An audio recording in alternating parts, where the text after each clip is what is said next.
Hello, Chess.com listeners. This is International Master Mark Ginsburg with the third and final segment on the modern Benoni.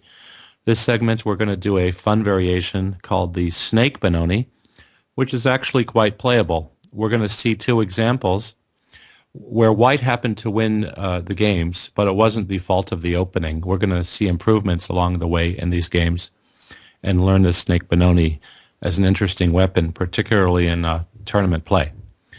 The first game, I was white, and I was playing an avant-garde player called Maxime Berliant, a master in the Manhattan Chess Club.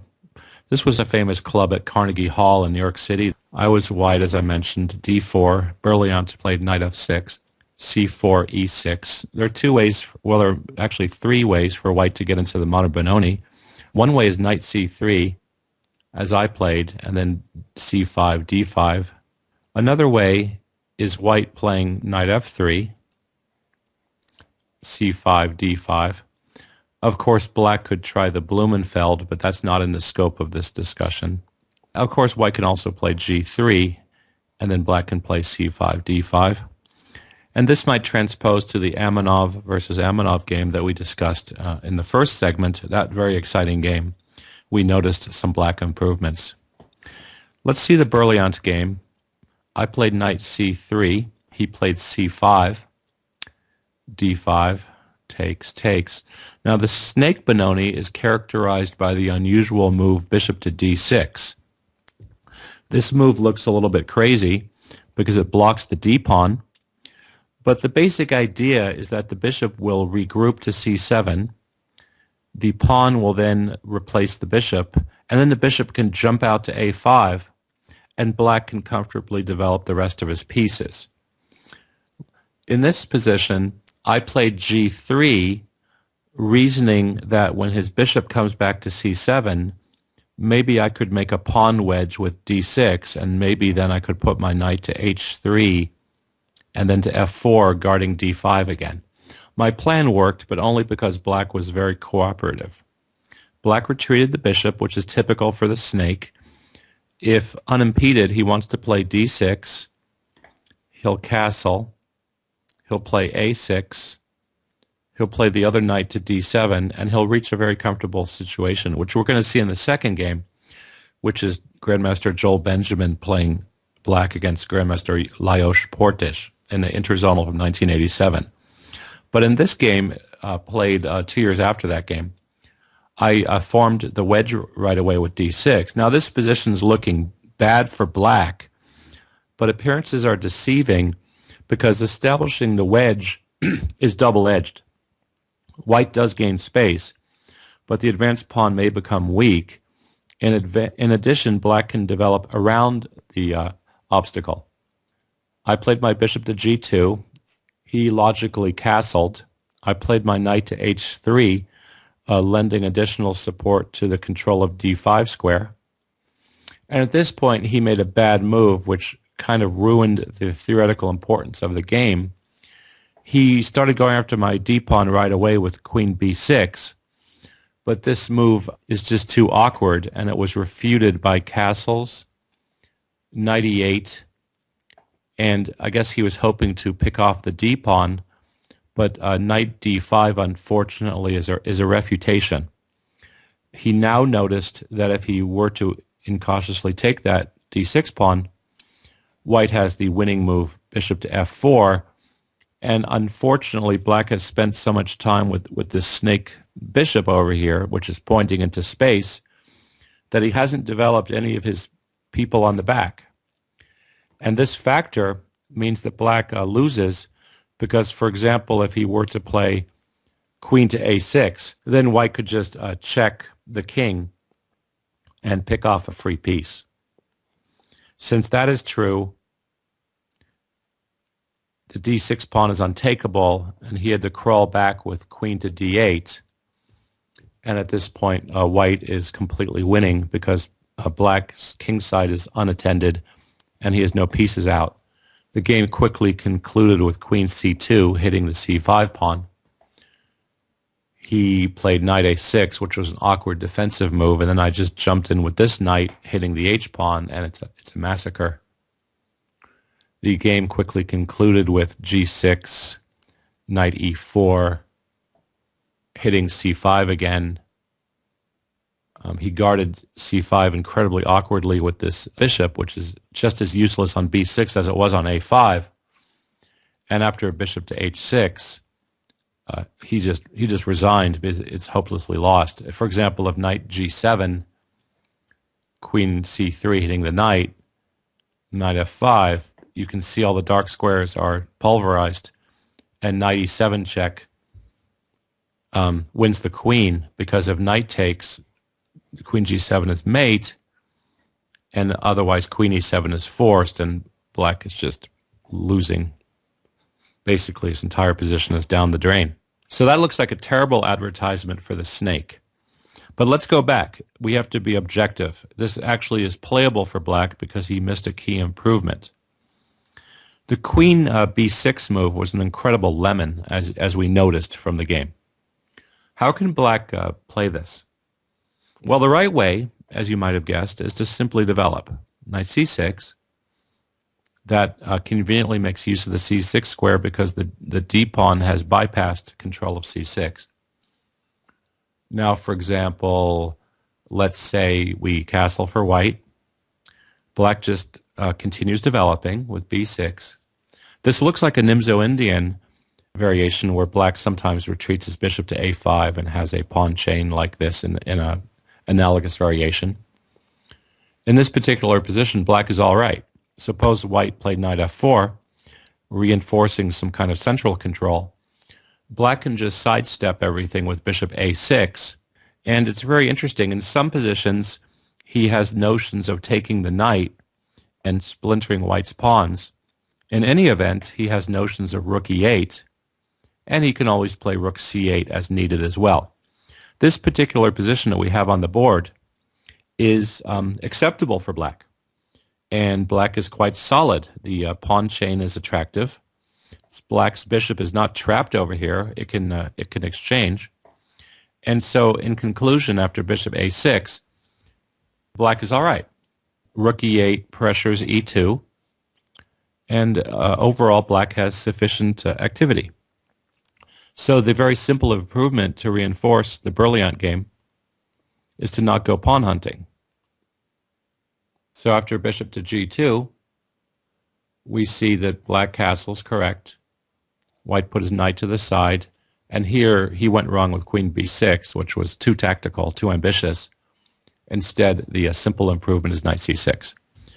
So the first game, although a miniature win for white, is actually a playable version of the snake.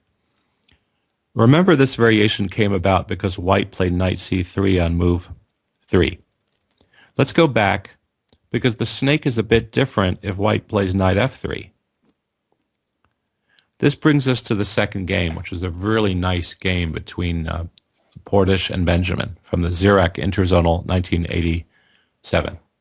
So knight f3 on move 3. This is quite often seen when white wants to go for a Queen's Indian where black plays b6, or a Bogo Indian where black plays bishop b4. The c5 option is the sharpest, inviting the modern Benoni. As I mentioned, black can play b5, the Blumenfeld, which is considered dubious by theory, and is a subject for a different lesson. In this position, Benjamin took, and now 99% of the time you're going to see the move d6 for a modern Benoni. The snake is introduced by bishop d6, and in this game, black achieved every single one of his snake aims.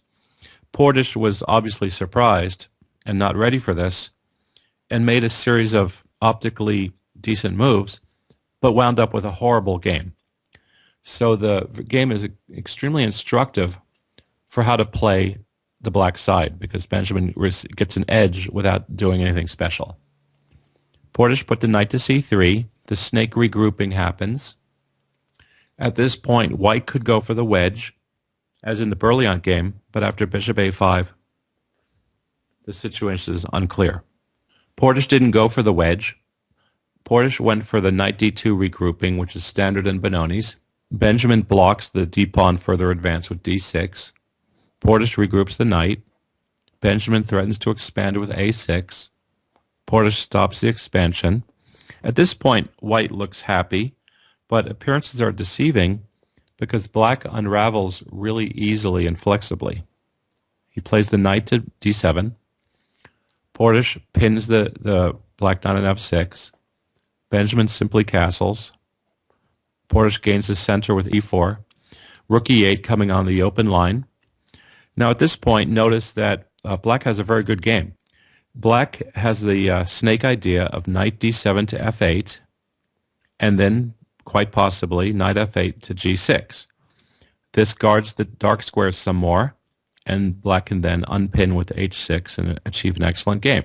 He can also play rook to b8 and threaten later expansion. It turns out white runs out of ideas here before black does. White develops in the game with bishop d3. At this point, black just threatens an expansion with rook b8. White prevents that with knight e3. That adds another defender on the b5 square. But it's looking a little artificial. h6 kicks the bishop. Bishop h4, and now knight e5. Black is really controlling the dark squares. Very nice position. The opening is a complete success for black. Portish castles. Black just continues the idea of queenside expansion. The snake bishop can always jump out later to a5 if need be. Very flexible and nice position for black. Portish retreats the bishop to avoid its exchange. And at this point, black could immediately expand.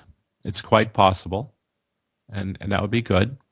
He also can play the text move, which was knight g6, unpinning the knight. That's also a good move, which was played in the game. Portish retreats the bishop to keep the bishop pair, and now black expands, and clearly black is happy with this position. AB, AB. Portish has to solidify the center with f3. It's rather passive, but what else can he do? At this point, very nice for black would have been knight h5, bishop to somewhere, for example, f2, and then just knight jumping into f4. These pawns are mobile, and white cannot easily undertake anything at all. Black is clearly better here. Benjamin played a little bit differently. Also good, c4. Opening up the diagonal. Notice how nice the snake bishop is on the queen side. Normally in a modern Benoni, it's an entirely different structure with black having fianchettoed the bishop with g6.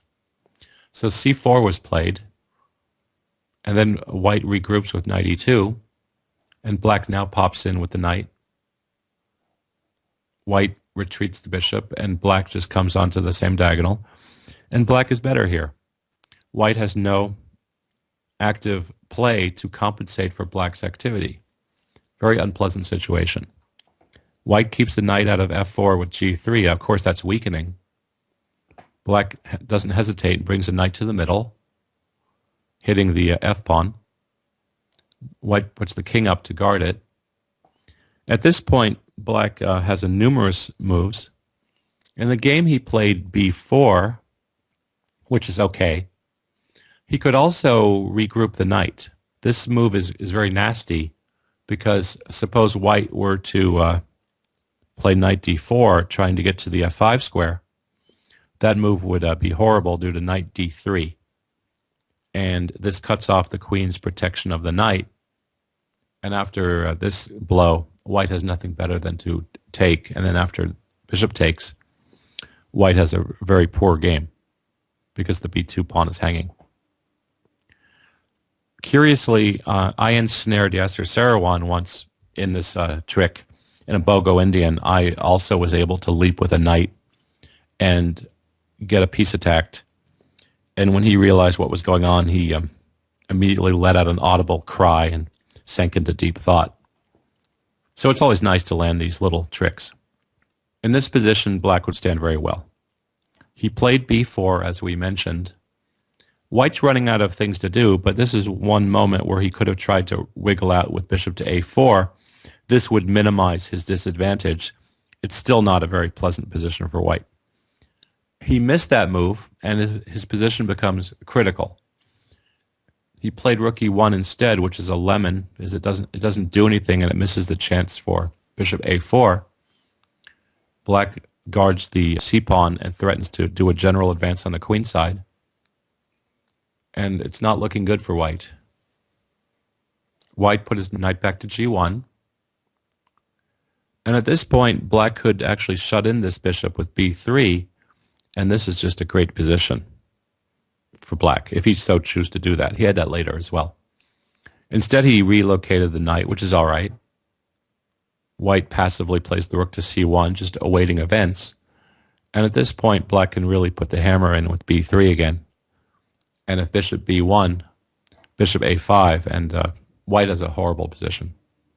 For example, rook f1, c3, and all the tactics are working. For example, if white were to take the pawn, we play rook b8, and we gain the b2 pawn, and we're winning. If white were to take this pawn, then black plays b2, rook up, and then this bishop, and white is losing again. So these bishops are a murder. A good advertisement for the snake Benoni. Very nice breakthrough, c3. Very, very thematic. An excellent chance that went by the boards. At this point, black had an embarrassment of riches. He had numerous good moves, but b3 would have been the best. Instead, he plays bishop to c5, which is all right, but not the best. Knight f1. Black's happy to trade these bishops because his remaining bishop is more active than white's. King takes, queen check. Again, it's very bad for white. King g2. And here, b3 would have been incredibly strong, again, with the same idea. Here, here, here, and black has an incredibly good position. He didn't go for this idea again. Sometimes psychologically, if you don't go for the idea once, you don't go for it again.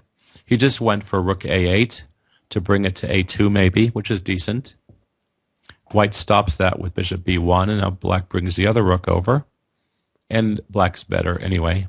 Knight e3, c3, finally this happens. b3. But white's doing the best he can, but black is super active. Rook to a3 was played. And black's much better here. Portish has some notion of a slow motion eviction of the knight, but it's not likely to be good for him. And in this position, black could have played g5 because there's no real weakness to his king, and if white tried to bust out with f4, it would backfire horribly after takes, knight g6, and white just has weak pawns everywhere. Not only does he not have an attack, but black's going to be attacking white. His king is way too open here. So g5 would have been a good move. In the game, he played bishop to b5, which is all right. And white drives the knight back. If black had the pawn on g5 already, this would have backfired, this f4 move. But it's not fatal. You can just retreat as he played. And now white regroups the rear knight. And at this point, black plays rook to e8, which isn't very good. He could have played, for example, knight to c5, which is more threatening. And after knight c5, white can indeed pop into f5, threatening a fork. But after knight f5, it turns out that we can just avoid the fork, and white will have a hard time making further progress. Rook e8 was not terribly good. After knight c5, white is starting to get some initiative. At this point, the right move would be to play queen to c5, guarding all the key squares. Black played knight c5 instead, which asks for the breakthrough e5. And at this point, it's getting crazy, but white is all right here. Takes. And now black goes for this ingenious sacrifice, which leads to craziness. It's not part of the opening discussion, but I just want to show you the rest of the game. Very humorous. He sacks the knight. White's queen is now in a pin situation. He plays bishop c6. White retreats the queen. This is craziness. Black gets two connected passers. White's king is open. Black's rook is coming. But in this position, it's White's move, and he hits with e6, threatening mate. And can you imagine this in time trouble? Black defends. White goes on with the e-pawn, trying to create threats of queen c4, for example. But that's not the right move. Probably still time trouble. The right move in this position would be to play the bishop first, cutting out checks. e7 was played, which is a lemon. And now Black took the knight. King takes. c2 discovery. Now, what's going on? This is insane. White runs up with the king. It's startling and confusing. If this happened in time trouble, it's a complete madness. I don't know the Zirac time control, but you can imagine the player's nerves at this point with the king, this king running around, the bishop's hanging. White has mate threats. He can possibly jump with the queen and then jump to f7. It's all sorts of craziness. In the game, Black played the queen to c6, cutting out most of White's ideas and threatening some nastiness with queen check, and then king h4, then g5. That would be mate, so that's nasty. But it turns out that he could have played another crazy move. He could have made a queen here, and White takes, and Black takes. Now, look at this position. What's going on? This is a good tactical puzzle. What do you play for White? Let's look at this. And what's the evaluation? Who's winning? This is crazy. It turns out if White were to take the rook, that would be a horrible blunder. Hopefully you didn't want to go for that move. Because if you do that, White falls into queen e6. This is threatening several nasty things. One of the nasty things it's threatening is what happens if White were to take the pawn off. This nasty thing happens. Queen check. King cannot go to f4 because of knight e6, which wins the queen and is checkmate. If he goes here, this is checkmate. So that's the principal idea. So rook takes b1 move is not working. But White has this incredibly nice interposition here of giving a check. Now the position is super sharp, and you may have noticed that king anywhere is going to lose to the queen coming to f7. But Black can problem-like interpose the knight, although it's hanging, and at first glance it appears that rook takes knight's going to checkmate Black. But Black has the deflection motif with rook c1, and rook moves lead to White's queen being captured with check. And so this miracle escape by Black playing rook c1 is quite nice. It's really like a problem-like situation. White would have to play queen e4. Black, for example, can safeguard the queen on c5, threatening to pin the queen, and White can now sack the knight. Black can't take it because the queen coming would be mate, but he can avoid it, and White has nothing better than to check again, and then check again, and then check again, and a perpetual check. So this would be quote-unquote logical for this insane position. Very nice escape, don't you think, for Black, playing rook c1? Very nice. Let's go back. It's really quite nice that Black could have taken on b1 there, but it's very hard to see. He played the queen to c6, as we saw, threatening the queen f3 mate.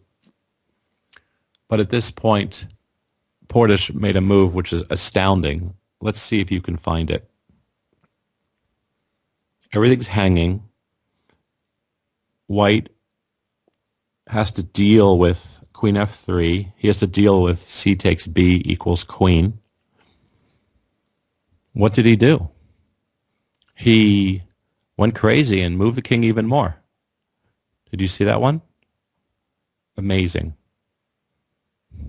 It turns out that if Black were to check, White could run even more with the king. And the king is safe. Amazing. King h5. What a move. Black took. Lack of anything better to do. White took. And this is the last chance. Let's see if you can spot a good move for black in this amazing game. In the game, he played the queen. He couldn't resist. And then white played the king up, and that improved white's position. And black lost. But let's see. Do you see something better? Black played queen f3, and that was no good due to king g6. Rook d3. And after takes, black lost in short order. In the game, he tried rook d5, which threatens mate and the white queen, but white was able to find the tactic of rook f1, and that piece of nastiness puts black out of business. That was the final Ginsburg that put him out of business. And this was a crazy game. Let me go back a little bit. Black did have a resource. Instead of delivering the check, you might have spotted that the check is not necessary because it drove the king up to a nice shelter, which is weird. The white shelter is only afforded by this particular pawn crater. Extremely strange position, and black has no checking piece. Any check would be mate, but he doesn't have a way to get there. So the queen f3 check was a lemon, and black could have played his king, which has numerous ideas. Primarily, the king can't escape, and now the queen f3 check is threatened. And there are other threats as well. And, you know, what's going on? Well, let's say white defended against g6 and threatened mate as well. Would this be the end of the line for black? Let's take a look. No, he can pin the queen. Isn't this amazing? He stops the mate with the pinning resource. After that, white could play the rook to d1, threatening to maybe come to d8. But it turns out that black can give a check, exploiting the pin. White has to come back. Isn't this weird? It's a very funny position. And at this point, you know, what's going on? What do you think? Well, he could check again. What is this about? Now white's king is in a chimney. This is pretty funny. So it's crazy, right? White would have to cravenly guard the mate, and then black hops back with his knight, and now he's threatening all sorts of different things. And it's beyond the scope of the discussion, really, but white has to battle on somehow with rook b1, and we have continued craziness, problem-like craziness. So I want to recap what we learned. It's hard to really remember what we learned in the opening based on this crazy tactic game, but we learned in the two games that in both cases, in both the knight c3 case, let me go back to the very beginning, in both the knight c3 case on move 3 or the knight f3 case on move 3, white's going for Nimzo here with bishop b4, but black's going for the sharpness.